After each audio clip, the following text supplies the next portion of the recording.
Olá pessoal, terceira parte da nossa videoaula, nesse dia 4 de março, né? Já iniciamos o terceiro mês, né? Já iniciando a reta final do primeiro trimestre, e nessa aula estamos falando sobre as raízes do movimento pentecostal. E uma das questões, no vídeo passado eu falei para vocês que uma das questões do pentecostalismo, a primazia era a santidade. Uma outra coisa também do movimento pentecostal, produzido como herança do John Wesley, era a necessidade do novo nascimento pela fé em Cristo Jesus e pelo poder atuante do Espírito Santo, e também uma ação da palavra de Deus para tornar o homem digno do reino dos céus. Então, dentro um dos fundamentos da Igreja Assembleia de Deus Americana, uma preocupação do movimento pentecostal é a questão do novo nascimento. No entanto, quando você pega a história das Assembleias de Deus, principalmente no Brasil, você descobre que as pessoas que foram pioneiros, os primeiros pentecostais brasileiros, e também na virada da Segunda Guerra, as ações da igreja na periferia, do poder transformador na vida das pessoas, era patente.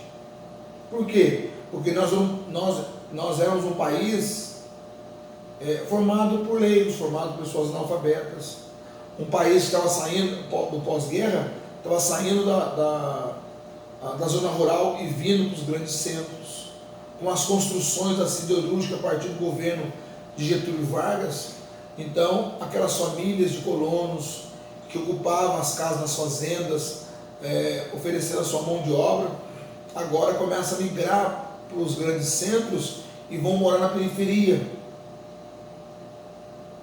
E a cultura deles é o seguinte, é que lá na zona rural era só trabalhar o dia todo e já recolhia a cama cedo, porque 4 da manhã já estava na fazenda trabalhando.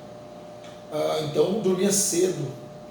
Agora não tinha barulho. Agora na periferia não. O trabalho era de 7 às 5 da tarde e a noite ficava longa. Ficava longa também por causa do barulho, que na fazenda não tem barulho, mas nos grandes centros o barulho era patente. Essas famílias são famílias grandes, com vários filhos, né, muitos filhos, porque na fazenda, quanto mais filhos, mais agregava recursos para a família, para poder comprar o alimento, enfim. Agora na periferia não, nos grandes centros não, porque a vida é mais cara, tem a passagem de ônibus, tudo é distante. Na fazenda você caminha a pé e tudo está dentro ali, mas na cidade não, nos grandes centros não. Você agora tem regras para cumprir, os transporte público, as coisas são longe, tudo custa dinheiro. Você não tem aquele empréstimo do vizinho para na próxima compra pagar o empréstimo, não tem mais isso. É nessa lacuna que as Assembleias de Deus entram, e ela vai justamente fazer parte da vida de milhares e milhares de famílias que moraram na zona rural e agora moram na periferia. Essas milhares de famílias que tinham uma vida, às vezes, de embriaguez, de cigarro, né, viciado no cigarro, e nessas questões o Espírito Santo começa a libertar as pessoas, e famílias inteiras se convertem à fé cristã. E essa conversão era patente porque uma das primeiras coisas era a pessoa largar o vício, era abandonar o velho homem e caminhar com o Senhor Jesus. Então as três coisas preocupadas, um dos fundamentos da Assembleia de Deus Americana era justamente o novo nascimento, o poder atuando do Espírito Santo, a transformação pela palavra de Deus para poder ser digno de morar no céu. E lógico, a manifestação climatológica, porque todo crente convertido na Assembleia de Deus, a oração dele incessante era o batismo com o Espírito Santo. E o batismo do Espírito Santo era uma resposta do real perdão de Deus pelos pecados, para uma salvação tanto presente quanto futura. Presente como, pastor? Como professor? Presente porque o sentimento de perdão, de ter uma comunhão com Deus, de ser batizado com o Espírito Santo, poder falar línguas estranhas. Então isso era taxado como o perdão do pecado. Mas é lógico que o perdão do pecado é gerado a partir de um arrependimento. E o arrependimento é um fruto do Espírito, porque é um ato promovido pelo Espírito. Por quê? Porque quem convenceu do pecado, da justiça, do juízo é o Espírito Santo de Deus. Então, os assembleianos pioneiros, eles tinham essa preocupação com a santidade, a preocupação com o novo nascimento, a preocupação com a transformação pela presença do Espírito Santo e uma preocupação pela pregação da palavra de Deus, e pregado literalmente, do jeito que está escrito. Não está escrito assim na Bíblia.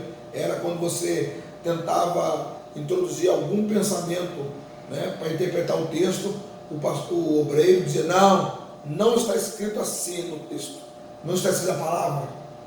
E aí citava a palavra na íntegra.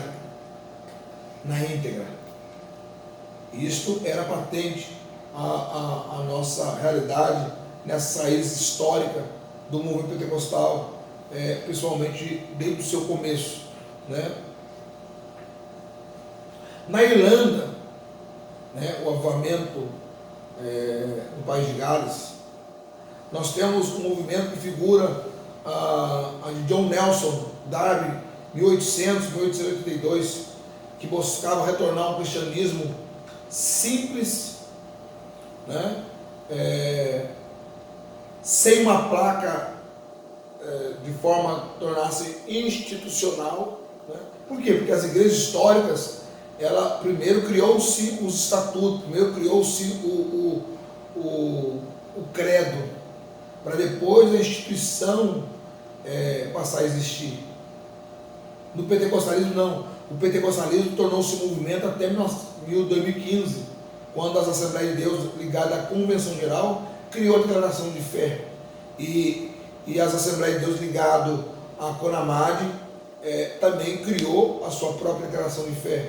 Então são duas convenções de envergadura no Brasil, que em 2015 uma, 2017 a outra, as duas se institucionalizaram a partir da criação do seu credo, a partir da sua confissão de fé, a partir da sua declaração de fé. Então tornou-se instituição. Ou seja, todos que querem fazer parte da Assembleia de Deus hoje têm que concordar com a declaração de fé. E isso aconteceu nos Estados Unidos em 1914.